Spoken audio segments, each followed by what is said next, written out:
kaitan Nabi dan dai. Nah ini ya, tadi sudah saya banyak jelaskan ya. Yang pertama adalah sama-sama membawa misi dakwah dari Allah Subhanahu wa taala ya. Jadi kenapa seorang Huzaifah ya, da'i ilallah, sahabat Rasulullah, begitu izzahnya, begitu thiqohnya dengan dia sendiri. Saya bayangkan ya, kalau misalnya ada di sini ketua panitia Azhar kata KMI, kata Pak Fauzi, sana pergi ke Ukraina ya, katakan kepada Zelensky dengan ini jangan berperang, tembak ya, seperti itu ya, apa namanya analoginya gitu kan. Nah sama kita dengan para nabi, saksikanlah kita harus berbangga diri, kita sama-sama petugasnya Allah Subhanahu wa taala. Ketika mendapatkan tugas dari Allah, insya Allah honorium itu ada ya, baik di dunia maupun di akhirat ya. Sama-sama menghadapi kerusakan akhlak umat. Nah ini ya, kalau kenapa dai itu harus ada sampai hari kiamat? Berarti kan memang ada kerusakan yang tergelincir langsung bertobat ya. Seorang dai pun manusia ya seperti itu. Tetapi jangan sampai ada anggapan di luar sana bima taquluna ma la taf'alun, kabura maqtan indallahi taqulu ma la taf'alun. Aduh, saya nggak jadi dai katanya ya. Saya pun masih banyak dosa, banyak maksiat gitu kan. Gimana saya memerintahkan atau mengajak orang lain kepada kebaikan sementara saya masih seperti ini? Ini pemahaman kurang baik, saya katakan ya. Justru yang baik adalah kita berusaha untuk mengislah diri pribadi ya, kita perbaiki kekurangan-kekurangan kita ya, dan kita pun memperbaiki, mengislah atau kekurangan-kekurangan problematika di sosial masyarakat. Jadi berbarengan ya, kita memantaskan diri ya, dan kita pun berdakwah kepada sosial masyarakat. Bayangkan kalau pemahaman ini menjadi hal yang paten, tidak ada dai ya. Ada gak yang manusia yang tidak tanpa salah? Nggak ada. Saya katakan, apakah saya suci? Nggak ada. Bisa jadi saya paling banyak dosanya, gitu kan? Bisa jadi saya paling banyak dosanya. Berarti kan saya gak mau nih kayak gini ya. Tetapi itulah ya. Jadi konsepnya adalah bagaimana kita mengislah diri pribadi dan orang lain. Itu yang pemahaman yang baik ya. Kalau pemahaman yang tadi kan berarti kan tidak ada dai dong, semuanya hujat semua gitu kan. Seperti itu ya. Para nabi sebagai suri tauladan para dai di setiap zaman. Nah, ya, jadi kita sebagai seorang dai harus banyak-banyak berinteraksi dengan Al-Qur'an ya. Jadi kenapa Rasulullah bagaimana ketika Rasulullah mendapati problematika kesulitan dalam dakwah, lalu turun ayat berkaitan dengan bagaimana dakwahnya Nabi Musa, Nabi Nuh alaihissalam. Oh ternyata kata Rasulullah, saya bukan sendiri, ya. Telah tasliyah ya, di tasliyah atau hiburan ya. Dulu ternyata Nabi Musa pun pernah merasakan apa yang saya rasakan ya. Oh ternyata saya tidak sendirian. Dulu Nabi Nuh pernah merasakan apa yang saya rasakan. Begitu juga kita sebagai seorang dai, sebagai duat ya, apapun problematika kita ya, terkadang ada pikiran di kita ya, bagaimana kita ingin memperbaiki sosial masyarakat kita. Dapur pun di rumah belum tentu ngebul atau tidak ya. Rumah pun terkadang anak-anak, istri dan lain-lainnya, aduh saya ini dulu ya. Justru itu semuanya ya. Jadi bagaimana kita bisa berdakwah di rumah, di luar rumah pun kita bisa berdakwah. Kalau saya pribadi berdakwah dengan anak-anak ya dengan main ontak-ontakan gitu kan, main di punggung itu dakwah sih anak-anak gitu kan. Ya, tapi di luar ya dengan begini dan lain-lainnya itu bagaimana tadi para dai itu tentunya mempunyai problematika tersendiri, dan dengan kita berinteraksi dengan Al-Quran kita mengetahui ternyata kita belum ada apa-apanya dibandingkan para nabi terdahulu ya. Bahkan ada ungkapan fasbir sabra ayyub ya, bersabarlah sebagaimana sabarnya Nabi Ayub alaihi salam. Jadi ini peribahasa ya, ini ungkapan orang Arab gitu aja gitu kan. Kenapa ini ada ungkapan seperti ini? Bayangkan seorang Nabi Ayub diujinya luar biasa ya. Jadi ujinya pertama dia punya harta ya, punya harta, kendaraan, istrinya, anak-anak semuanya sejahtera gitu kan, tidak ada. Tapi semuanya diuji mulai hilang satu persatu ya. Hartanya mulai berkurang, mulai hilang, istrinya mulai meninggalkan beliau, anak-anaknya meninggalkan, dapat karena penyakit apa? Penyakit kulitnya sendiri ya, itu kan perlu cobaan yang kesabaran yang luar biasa ya. Jadi dia, jadi kita tidak sendiri, kita harus berinteraksi dengan Al-Quran, karena dengan berinteraksi dengan Al-Quran ada yang nah ini ya rasa tadi ya, rasa itu didapatkan salah satunya dengan jam terbang tadi ya. Yang kedua bisa didapatkan dengan selalu berinteraksi dengan Al-Quran ya. Interaksi dengan Al-Quran bukan hanya saja membaca, tetapi juga mentadaburinya. Nah ini ya. Dengan kita mentadaburi Al-Quran, sering mentadaburi Al-Quran, rasa itu akan muncul ya. Rasa kalau dalam bahasa Al-Quran dinamakan basiro ya. Kalau tadi saya bahasa-bahasa rasa itu seni gitu kan, bahasa-bahasa umum ya. Tetapi kalau dalam Al-Quran dinamakan basiro. Basiro itu apa? Mata hati, mata batin ya. Kalau bahasa sekarang indra keenam gitu kan. Indra keenam ya kan. Pesulap kayak gitu-gitu ya. Nah ternyata indra keenam itu ada ya ketika kita punya basiro ya, kedekatan diri kepada Allah ya. Makanya konsep al-kasyaf kayak gitu-gitu ya. Orang bisa hal-hal yang di luar nalar itu ada ya, itu diakui, tetapi tidak dijadikan landasan dalil syar'i ya. Misalnya sebulan dapat kabar gembira dari Allah lewat mimpinya, udah lama gitu kan, nggak pernah pengen berhaji, atau dia bermimpi tawaf ya, mungkin dia pikiran terus gitu kan. Tapi ada saja ya, terkadang namanya orang soleh, terkadang ditolong oleh Allah Subhanahu Wa Taala lewat hal seperti ini. Seorang Umar bin Khattab dengan kedekatan kepada Allah, rasa itu muncul dari apa? Dua-duanya kalau beliau. Interaksi dengan Al-Quran begitu kuat sebagai seorang dai, sebagai seorang sahabat ya. Yang kedua, jam terbangnya dalam dakwah sangat luar biasa. Hal-hal seperti ini dibukakan oleh Allah. Ya Sariya al-Jabal dalam suatu perang ya. Dalam suatu perang Umar bin Khattab di Madinah, pasukan itu jauh sana gitu kan. Di Persia ya. Ya Sariya pasukan ya. Al-Jabal mundur ke belakang, suara kedengeran ya.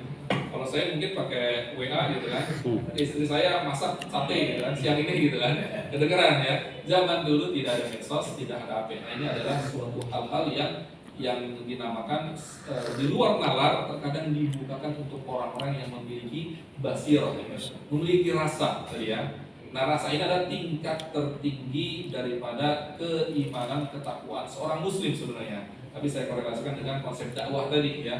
Seorang muslim yang biasa saja, dia punya basirah, dia punya rasa tadi, itu ada hal-hal yang luar biasa. Apalagi dia on mission gitu kan. Dia menjalankan tugas sebagai dakwahnya itu dia bisa luar biasa gitu. Dia bisa menilai orang ini potensi ini seperti ini dan lain-lainnya. Karena dibuka oleh Allah Subhanahu wa Ta'ala. Sama-sama mendapatkan taufik apa tadi? Sama-sama mendapat taufik dan pertolongan dari Allah. Tadi baru saya jelaskan ya. Selanjutnya, nah karakter dai dalam surat Hud. Nah ini ya, saya percepat tadi ya. Tadi kayaknya sudah dan di surganya Allah. Intan surullah yang surkum wa yuthabbit aqdamakum. Tapi dengan ikhtiar ya. Jangan sampai dia berdakwah ya.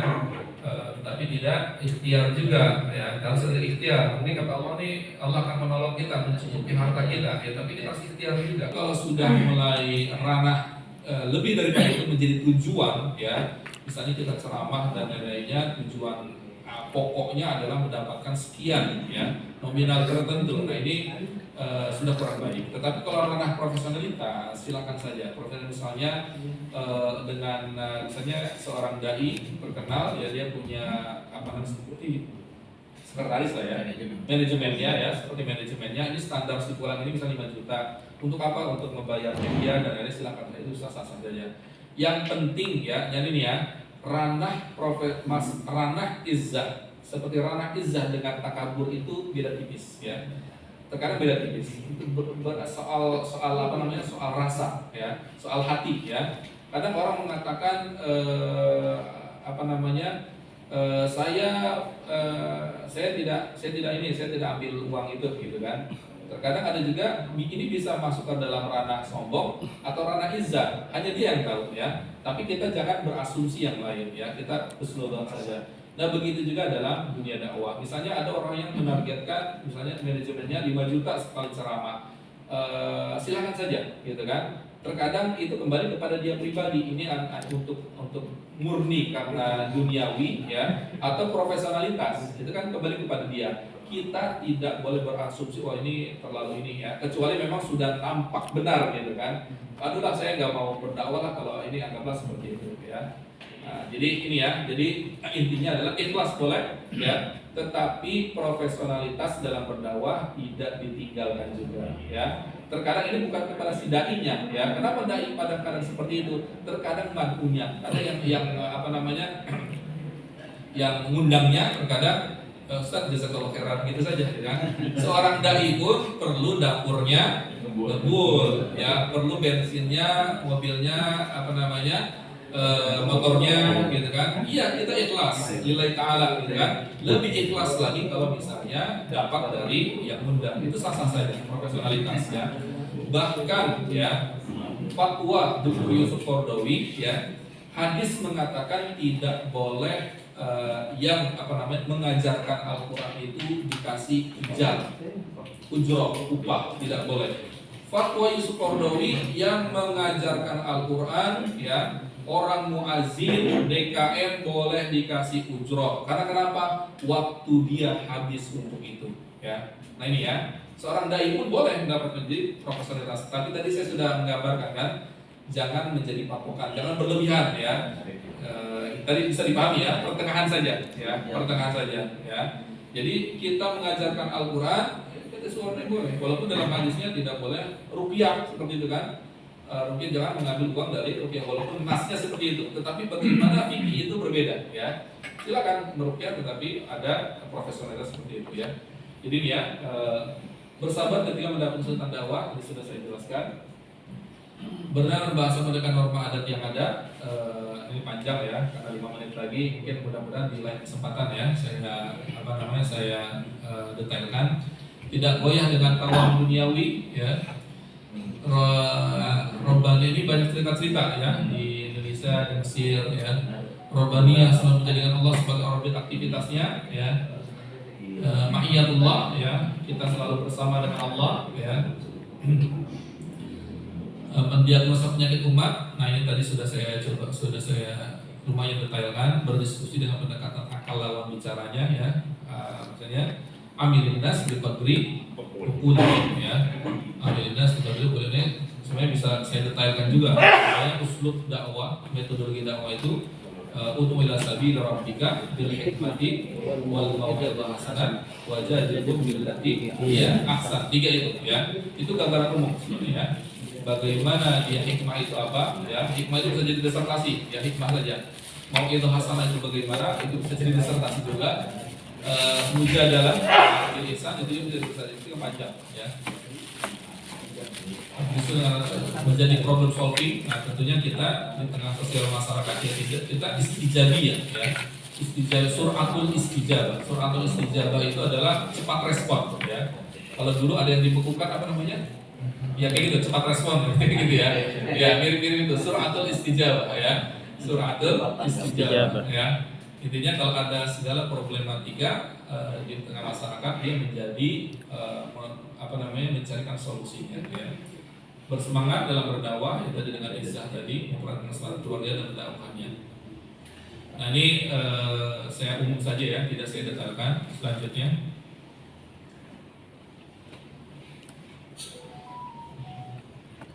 ya, keberkahan ketika kita mengamalkan surat Hud, intinya semua Al-Quran ya, keberkahan dalam berdakwah, kehidupan, minimalisir kesedihan ketika mendapat kesulitan dakwah ya, karena kita berinteraksi dengan Al-Quran tadi, istiqomah dalam berdakwah tentunya akan lebih dekat kepada keistiqomahan, walaupun istiqomah itu adalah rezeki dari Allah Subhanahu Wa Taala. Pertolongan dari Allah segala kesulitannya ya, segala kesulitan kita tentunya Allah yang membackup kita ya, mendapatkan surganya Allah SWT. Selanjutnya kesimpulan, dai adalah utusan Allah Subhanahu wa taala untuk membawa misi-misi kebaikan di tengah masyarakat. Dai adalah pewaris para nabi dan dalam menjalankan misinya. Bersyukurlah karena kepercayaan dari Allah Subhanahu wa taala sebagai pelaksana tersebut, dan contohlah bagaimana pendahulu para nabi menjalankan misinya. Jazakumullah khairan, kurang lebihnya mohon maaf, ahlan wa sahlan kalau ada yang ingin didiskusikan ya. Tadi ada sebagian yang tidak saya detailkan ya, karena perlu ini lagi. Ya, ahlan Bapak. Terima kasih, sangat menarik sekali pembahasannya. Terima kasih Ustaz Ketua Panitia. Tadi yang menarik bagi saya ada poin rasa basirah dalam dakwah atau dalam kehidupan di masyarakat pun itu sangat penting karena menyangkut hubungan sosial antar sesama ini. Itu cara menumbuhkannya. Gimana kan tadi udah dikatakan menurut pengalaman atau ilmu yakin.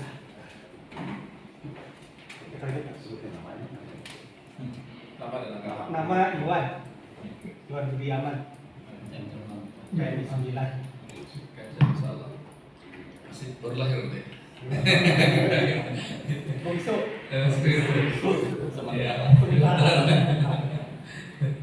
Berarti kan Cina ya